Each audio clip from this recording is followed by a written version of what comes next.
Latest take में आपका स्वागत है। मैं हूं उमंग मिश्रा। मजबूरी का नाम महात्मा गांधी है ना।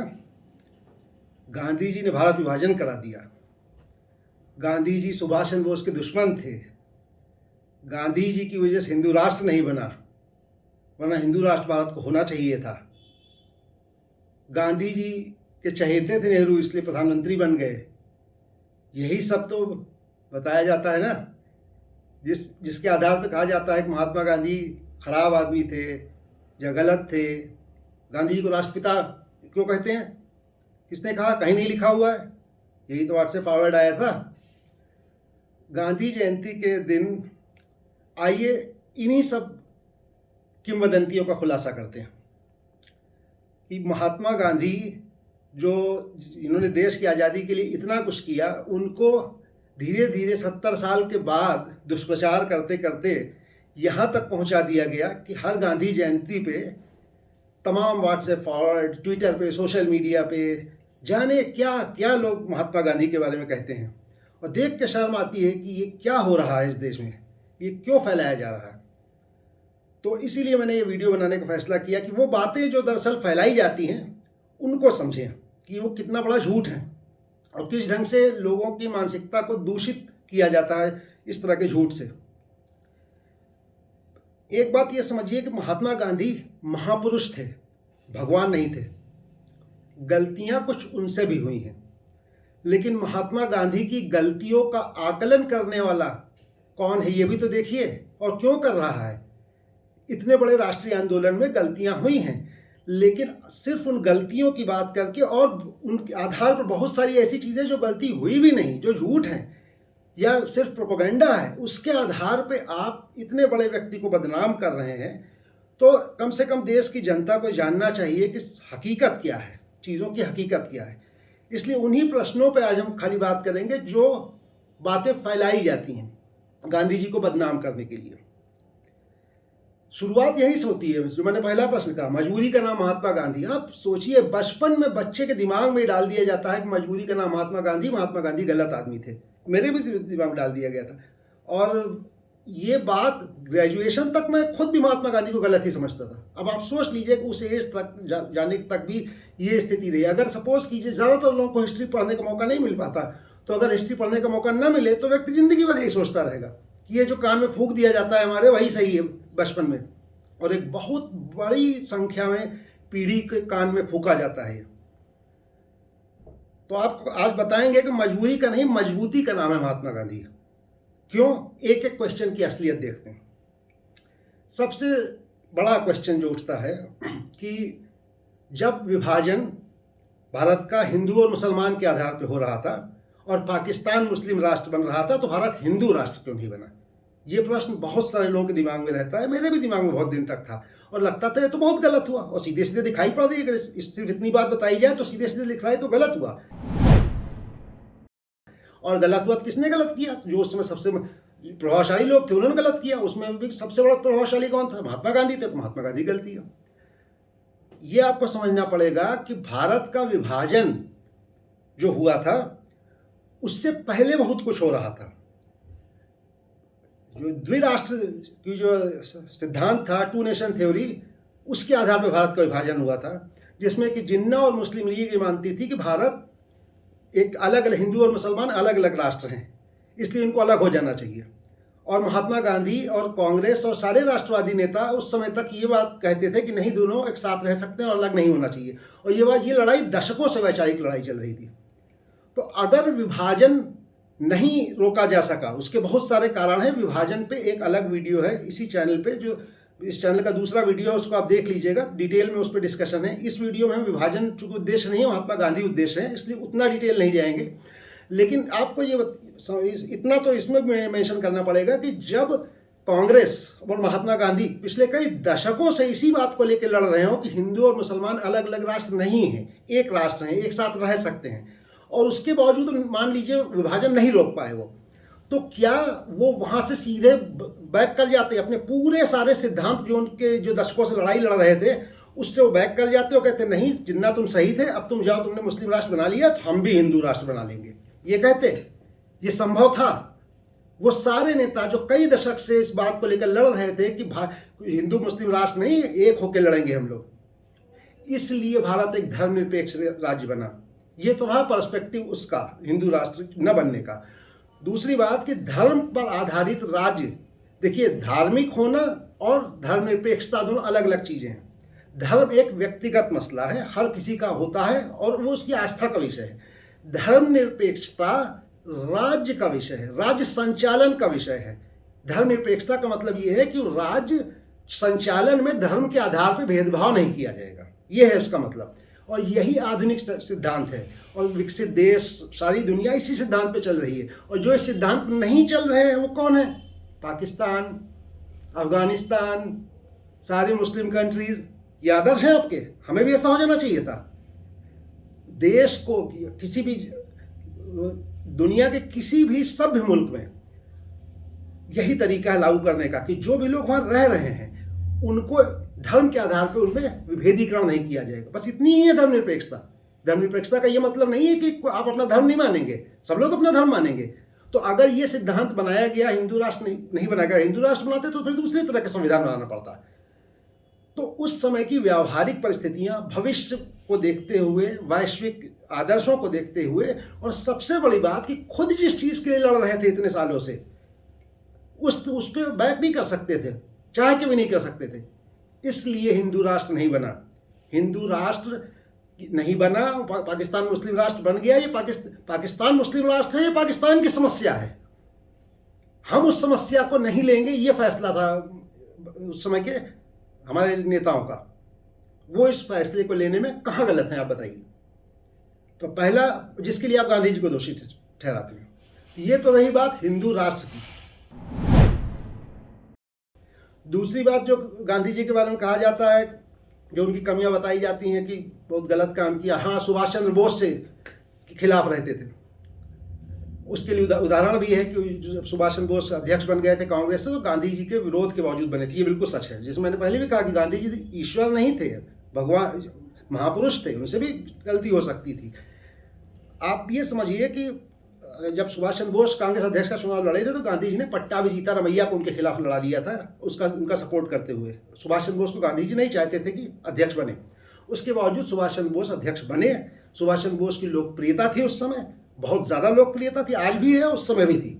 और गांधी जी का कैंडिडेट हार गया और गांधी जी ने बोला कि ये मेरी हार है। इतनी बात बिल्कुल ठीक है, लेकिन इसका मतलब ये नहीं है कि सुभाष चंद्र बोस से उनकी कोई दुश्मनी थी। उस समय के लोग सैद्धांतिक लोग थे, उनमें वैचारिक मतभेद होते थे, गांधी और नेहरू में भी थे। तो लेकिन उस समय के सैद्धांतिक मतभेदों के बावजूद सम्मान भी था एक दूसरे के प्रति, क्योंकि ये सब लोग मानते थे कि सबका उद्देश्य अच्छा है, सबकी नीयत अच्छी है। हाँ, इस मुद्दे पे हम सहमत नहीं हैं। अब सुभाष चंद्र बोस से गांधी जी सहमत हो ही नहीं सकते थे। एक तो सुभाष चंद्र बोस और जवाहरलाल नेहरू, इन दोनों लोगों ने कांग्रेस के भीतर कांग्रेस समाजवादी दल का भी एक निर्माण कर रखा था, और इनका बहुत जगह पे इन दोनों लोगों का गांधी से मतभेद होता था, क्योंकि गांधी जी के सिद्धांत दूसरे किस्म के थे। अगर उस संदर्भ में देखें तो गांधी जी कुछ हद तक दक्षिणपंथी ज्यादा थे। वो राम राज्य की संकल्पना, उनकी दाम धुन गाना, और अर्थव्यवस्था में भी ट्रस्टीशिप की बात करना। अमीर लोग जो है वो ट्रस्टी हैं, जो है उनके पास समाज के, उनके पास जो धन है उससे उनको नीचे के वर्ग का कल्याण करना चाहिए। इस तरह के उनके आदर्शवादी सिद्धांत थे, जिसको सुभाष चंद्र बोस या जो थोड़ा समाजवादी विचारधारा के लोग थे, जवाहरलाल नेहरू, उससे सहमत उनके आर्थिक सिद्धांतों से भी नहीं हो सकते थे। इस तरह से बहुत सारे मुद्दे थे। सुभाष चंद्र बोस जी का क्या था कि वो, उनके लिए देशभक्ति सर्वोपरि थी। देश की आज़ादी के लिए वो कुछ भी करने को तैयार थी, ये उनकी मानता थी।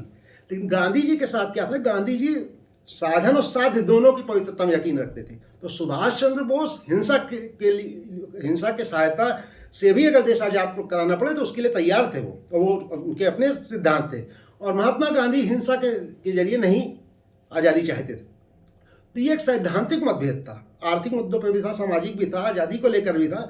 लेकिन वो दुश्मन नहीं हो गए इस वजह से। अगर अध्यक्ष पद का चुनाव लड़ेंगे और उनके सिद्धांत के अनुरूप वो नहीं थे तो उनके खिलाफ कैंडिडेट अपना खड़ा किया। लेकिन उसके आधार, हाँ, ये भी बात ठीक है कि जब अध्यक्ष बन गए तो जो कांग्रेस के जो लोग थे वो सुभाष चंद्र बोस को कार्य करने देने में बाधाएं भी उत्पन्न कर रहे थे, जिससे कि बाद में उन्होंने इस्तीफा दे दिया सुभाष चंद्र बोस ने। और वो उनका कॉन्सेप्ट भी अलग हो गया था, जिससे बाद में जाके उन्होंने आईएनए वगैरह बनाई थी, वो तो एक अलग लेवल की महानता है, उस पर कभी अलग से डिस्कस करेंगे। लेकिन सैद्धांतिक मतभेद गांधी जी से थे, लेकिन दुश्मनी नहीं थी। दुश्मनी इसलिए नहीं थी, 1939 के त्रिपुरी अधिवेशन की का उदाहरण देते हैं सब लोग कि सुभाष चंद्र बोस और गांधी जी की दुश्मनी थी। 1944 में जब सुभाष चंद्र बोस ने रेडियो संबोधन विदेश से किया था, उसमें महात्मा गांधी को उन्होंने राष्ट्रपिता बोला था। उन्होंने आशीर्वाद मांगा था कि हम जो करने जा रहे हैं देश की आज़ादी के लिए, हमने यहाँ से लड़ाई छेड़ी है, हमें आपका राष्ट्रपिता, आपका आशीर्वाद चाहिए। उस घटना के 4 साल बाद, जिस घटना के 5 साल के बाद, जिसके वजह से दुश्मन सुभाष चंद्र बोस का बताया जाता है, तो ये बात ठीक है कि डॉक्यूमेंट्स में राष्ट्रपिता उनको घोषित नहीं किया गया है, लेकिन उनको राष्ट्रपिता कहा किसने था?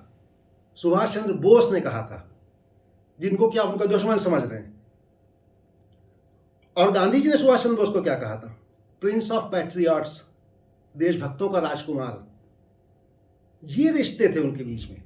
और क्या रिश्ते बना रहे हैं ये आजकल हम लोग, ये व्हाट्सएप फॉरवर्ड उल्टा सीधा कुछ भी लिखे चले जा रहे हैं और लोग यकीन किए चले जा रहे हैं, क्योंकि हिस्ट्री पढ़ने का किसी के पास समय नहीं है। तो ये तो था दूसरा जो कानाफूसी है, जिसको हम इसकी हकीकत आपको बताई। जवाहरलाल नेहरू को उन्होंने बना दिया क्योंकि उनके प्रिय थे, इसलिए प्रधानमंत्री बना दिया। अब इसमें भी कुछ हिस्सा सच है, कुछ गलत है। उसी का सहारा लेकर के, सच के थोड़ा सा सहारा लेकर 90% उसमें झूठ मिलाया जाता है। जवाहरलाल नेहरू महात्मा गांधी को बहुत प्रिय थे, बिल्कुल सही बात है। लेकिन जवाहरलाल नेहरू के अलावा सरदार पटेल भी महात्मा गांधी को उतने ही प्रिय थे। दोनों लोग उनके शिष्य थे, दोनों लोग उनको प्रेम करते थे, दोनों लोगों को वो भी प्रेम करते थे। और जवाहरलाल नेहरू से तो मतभेद गांधी जी के बहुत सारे मुद्दों पर होते थे, खासकर आर्थिक मुद्दों पे। सरदार पटेल तो गांधी जी का विरोध करते ही नहीं थे, उनके इतने परम शिष्य थे। उसके बावजूद उन्होंने नेहरू जी को प्रधानमंत्री के लिए पसंद बनाया गांधी जी ने। ये बात बिल्कुल सही है कि ये ऐसा था। कांग्रेस की जो प्रादेशिक समितियां थी वो पटेल को चाहती थी, लेकिन गांधी जी ने नेहरू जी को बना दिया। तो गांधी, क्योंकि उन्होंने कह दिया तो पटेल ने अपना नाम वापस ले लिया। पटेल तो गांधी जी की बात कभी टालते ही नहीं थे। तो जो इतना जो आज्ञाकारी शिष्य हो पटेल जैसा, तो आप ये मान ले कि उसको उन्होंने बिल्कुल दरकिनार करके नेहरू जी को बना दिया, ऐसा नहीं। उनके दोनों प्रिय शिष्य थे। उनकी समझ में उन्हें ऐसा लगा कि देश के प्रधानमंत्री के लिए नेहरू जी बेहतर चॉइस हैं, उनका विजन उनको लगा कि बेहतर है। कुछ भी वजह रही हो सकती है कि उनको क्यों लगा। और बहुत सारे लोगों को ऐसा लगता है कि पटेल जी को होना चाहिए था, और हो सकता है पटेल जी बने होते तो और बेहतर प्रधानमंत्री हो सकते। लेकिन ये भी समझ लीजिए कि जवाहरलाल नेहरू भी वो नहीं थे जो आज बताए जा रहे हैं। जो व्हाट्सएप विश्वविद्यालय बता रहा है नेहरू को, वो नहीं थे नेहरू भी बहुत बड़े आदमी थे, काबिल आदमी थे, पढ़े लिखे आदमी थे, विजन था उनके पास, वो भी जेलों में रहे थे। तो सरदार पटेल महान थे, तो नेहरू भी ऐसा नहीं कि कोई वो वाले नेहरू थे जो आजकल व्हाट्सएप पे चल रहे हैं। तो दो योग्य लोगों में ही चुनाव करना था महात्मा गांधी को, जिसमें से उनकी चॉइस नेहरू थे। वो सही रही हो या गलत रही हो, लेकिन उसके आधार पर आप उन्हें विलेन नहीं घोषित कर सकते हैं, जैसा कि करने की कोशिश की जाती है आजकल। तो ये तो रही तीसरी जो बातें जो फैलाई जाती हैं। हाँ, एक बात और फैलाई जाती है, वो कहा जाता है कि गांधी जी ने भगत सिंह को की फांसी नहीं बचाई और इसलिए गांधी जी ने बहुत गलत काम किया। इसमें कुछ सच्चाई है, कुछ बाकी झूठ है। सच्चाई इसमें यह है कि गांधी इरविन पैक्ट की जो उसमें बातचीत चल रही थी, तो गांधी जी ने गांधी इरविन पैक्ट का इसे अनिवार्य शर्त नहीं बनाया कि गांधी इरविन पैक्ट होगा ही नहीं अगर भगत सिंह की फांसी कैंसिल नहीं की जाएगी। ये गांधी जी ने नहीं किया, ये सच है। इसी वजह से जो कराची अधिवेशन बाद में हुआ कांग्रेस का, उसमें महात्मा गांधी जैसे लोकप्रिय व्यक्ति को युवाओं ने काले झंडे दिखाए थे। ये भी सच है, क्योंकि लोगों को लगता था कि भगत सिंह को बचाना चाहिए था, किसी भी सूरत में जाके गांधी इम्पैक्ट ना ही करते तो भी बचाना चाहिए था। इतना पॉइंट है सही। लेकिन और उसके आगे जानिए, उसके आगे ये है कि भगत सिंह भी गांधी जी का बहुत सम्मान करते थे। भगत सिंह के आप विचार सुन लीजिए, और गांधी जी ने भगत सिंह के लिए किस तरह के शब्दों का प्रयोग किया वो भी पढ़ लीजिए इतिहास में जाके। तो जिस तरह से सुभाष चंद्र बोस गांधी जी के रिश्ते थे, भगत सिंह का भी उतना ही सम्मान था, और भगत सिंह भी उनका उतना ही सम्मान करते थे। सैद्धांतिक मतभेद था बहुत ज्यादा। लेकिन भगत सिंह के बारे में भी आप समझिए कि भगत सिंह वो नहीं है जो बताए जाते हैं कि गोली बंदूक को लेके घूम रहे वाले थे, क्रांतिकारी थे। लेकिन उनको भी ये बात समझ में आई थी बाद में कि जो देश जो है वो सिर्फ हिंसा से या हथियार से आज़ाद नहीं हो सकता, जन आंदोलन चाहिए उसके लिए। जन आंदोलन, क्रांति से देश आज़ाद होगा। उन्होंने हथियार रख दिए थे, उन्होंने हिंसा का त्याग कर दिया था। लाला लाजपत राय वाली घटना अगर न होती तो दोबारा वो हथियार उठाते ही ना। क्योंकि लाला लाजपत राय की लाठीचार्ज में उनकी मौत हो गई थी, तो उनको ऐसा लगा कि इतने बड़े नेता को अगर मार देंगे इस तरीके से एक जुलूस के समय निकालते समय, एक विरोध प्रदर्शन के समय, ये बहुत गलत है। इसलिए अंग्रेजों को मैसेज जाना चाहिए कि इतना भी नहीं चलेगा कि आप इतने बड़े नेता को लाठी से मार दें। इसलिए भगत सिंह ने दोबारा हथियार उठाया था और सैंडर्स की जो पूरे मारने की जो प्लानिंग की गई थी वो सब हुई थी। और इवन उसके बाद उन्होंने जो असेंबली बम फेंका था, उस बम में सिर्फ शोर वाला बम था, वो किसी को मारने के लिए नहीं फेंका था। वो फेंक के उन्होंने खुद को गिरफ्तार करा लिया था, क्योंकि उस मंच का उपयोग करना चाहते थे अपनी बात कहने के लिए वो। तो भगत सिंह के भी अलग सिद्धांत थे। गांधी इरविन पैक्ट का हिस्सा भगत नहीं बनाया पाए, इसलिए गांधी जी के ऊपर ये प्रश्न उठे और आज भी उठते हैं कि उसका उनको कर लेना चाहिए था, ये नियम बना देना चाहिए था इरविन के सामने कि हम नहीं समझो पैक्ट करेंगे जब तक आप इसको नहीं एग्री करते हैं। लेकिन जैसा कि मैंने पहले अभी बताया कि उस जगह पे उन्होंने वर्बली बहुत बार कहा, रिक्वेस्ट की, लेटर भी लिखा, सब कुछ है, प्रयास उन्होंने पूरा किया, उनका स्टेटमेंट भी है कि भगत सिंह जी की फांसी न दी जाए। लेकिन ऐसा हो नहीं पाया, अंग्रेज माने नहीं। अंग्रेज मानने इसलिए भी नहीं कि अगर इरविन भी चाहते तो इरविन के भी हाथ में नहीं था, उनको रिकमेंडेशन भेजनी पड़ती वहाँ पे इंग्लैंड, वहाँ की जब पार्लियामेंट से पास होता तब होता। तो इतना उन्होंने ना तो इंटरेस्ट दिखाया ना वो चाहते थे। तो ये एक दुर्भाग्यपूर्ण था कि भगत सिंह को फांसी नहीं रोकी जा सकी। लेकिन उसको इस ढंग से पेश करना गलत है कि गांधी जी ने जान के नहीं रोकी। तो एक तो गांधी जी की ये कमी बताई जाती है जिसकी ये पोस्टमार्टम था। गांधी जी ने भी गलतियां की हैं कुछ, जो मेरा वो वीडियो विभाजन वाला है उसमें उस बारे में मेंशन भी है, खिलाफत आंदोलन से रिलेटेड है। बहुत सारी एक व्यक्ति है उनसे गलती हो सकती है, लेकिन उनकी नीयत पे आप नहीं शक कर सकते, उनके त्याग पे आप नहीं शक कर सकते। आप इस बात पे नहीं शक कर सकते कि वो एक व्यक्ति थे जिन्होंने इस देश के जनमानस को जगा के राष्ट्रीय आंदोलन में जोड़ा। आप ये बताइए कि पूरी दुनिया में गांधी जी का सम्मान क्यों है? पूरी दुनिया के आंदोलन जो हुए वो गांधी जी की प्रेरणा से हुए, बड़े बड़े लोगों ने उनसे प्रेरणा ली, तमाम देशों में उनकी मूर्तियां लगी हुई हैं। क्या वो बेवकूफ़ थे? या आपको व्हाट्सएप फॉरवर्ड भेजने वाला खाली ज्ञानी है? बाकी जितने अमेरिका साउथ अफ्रीका में बैठे थे, नेल्सन मंडेला वगैरह, सब बेवकूफ़ थे जो गांधी जी को मानते थे? आप सोचिए कि कोई वजह होगी ना कि एक व्यक्ति को इतना सम्मान पूरी दुनिया दे रही है। और आज के तारीख में भी भारत का कोई भी प्रधानमंत्री बाहर जाता है तो पहले गांधी जी का ही नाम लेता है और गांधी के नाम से ही इज्जत होती है। तो कोई वजह होगी ना, ये नहीं कि इतिहास गलत लिख दिया इसलिए लोग गांधी जी के बारे में नहीं जानते। अरे भाई, पढ़ा भी है, क्या लिखा है इतिहास में? इतिहास कैसे लिखा जाता है? आधुनिक भारत का इतिहास लिखते समय कोई भी आधुनिक भारत के इतिहास संबंध में कोई ऐसी जानकारी नहीं है जो पब्लिक प्लेटफॉर्म पे ना मौजूद हो।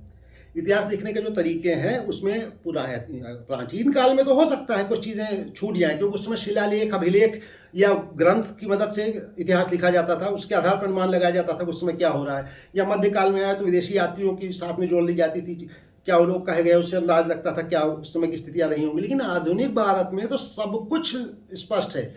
हाँ, किताब लिखी गई है, किताब लिखने वाले के व्यू अलग अलग हो सकते हैं, उस जगह चेंज हो सकते हैं, तथ्य अलग नहीं हो सकते।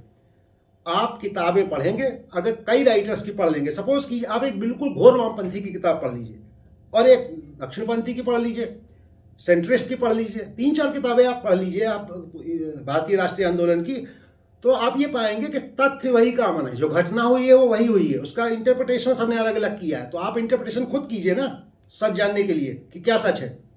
कम से कम इससे तो बचेंगे कि जो ना किताब ना कुछ चला या लिख के आपके पास, आप पता कि उसको सच माने बैठे हुए हैं। आधुनिक भारत के इतिहास की पूरी जानकारी उपलब्ध है, हर व्यू की उपलब्ध है, पढ़ने की देर है। खाली पढ़ा नहीं है तो समझ ले सब झूठ लिखा हुआ है। ये तो सबसे आसान काम है कि पढ़ो मत, के तो सब झूठ है, और जो झूठ बताया जाए उसको सच मान लो। तो आधुनिक भारत की पूरी जानकारी मौजूद है। अच्छा, हम कहते हैं किसी इतिहासकार पे आपने यकीन करिए, आप राष्ट्रीय आंदोलन के नेताओं की किताबें ही पढ़ लीजिए, जीवनी पढ़ लीजिए, डॉक्टर राजेंद्र प्रसाद की किताब पढ़ लीजिए आप। अरे कुछ तो ऑथेंटिक पढ़ेंगे, फिर आप राय बनाइए। महात्मा गांधी के बारे में जितनी भी बातें फैलाई जा रही हैं वो गलत हैं, वो अर्ध सत्य हैं, दुरुपयोग है उसका। और गांधी जी का आप कम से कम असहमत हो सकते हैं बहुत मुद्दों पे। इससे अगर मुझसे भी पूछा जाए तो मैं 2-3 मुद्दों पे असहमति गांधी जी से बता दूंगा। लेकिन मुझे ये पता है कि महात्मा गांधी बहुत महान व्यक्ति थे और उनकी कोई भी जो उन्होंने डिसीजन लिया उसमें नियत में कोई खोट नहीं था। और महात्मा गांधी पे प्रश्न उठाने से पहले ये देखें कि प्रश्न उठा कौन रहा है और उसकी मंशा क्या है। राष्ट्रीय आंदोलन बहुत पहले चला था, उस समय की परिस्थितियां क्या थीं, परिदृश्य क्या थे, फैसले क्यों लिए गए, वो सब एक अलग परिस्थितियां थीं। उसको आज के समय में बैठ के हम कहानियां बनाएं और आकलन करें उस व्यक्ति का जिसका सबसे ज़्यादा योगदान है देश की आज़ादी में, तो ये बड़ा दुखद है। इस वीडियो को बनाने का उद्देश्य यही है कि कुछ लोगों के दिमाग से उस जाले को साफ किया जा सके जो उनके दिमाग में भर दिया गया है। आगे भी जब भी कोई भी इस तरह की कानाफूसी से भरी हुई बात उछाल के फैलाई जाएगी पब्लिक में, तो उस पर भी मैं वीडियो बनाऊंगा और इसी तरह से भंडाफोड़ करूंगा। अगर आपको पसंद आया सब्सक्राइब कर लीजिए चैनल, नहीं पसंद आया नमस्कार। अगर आपको ये वीडियो पसंद आया तो हमारे चैनल को लाइक, शेयर और सब्सक्राइब करना ना भूलें।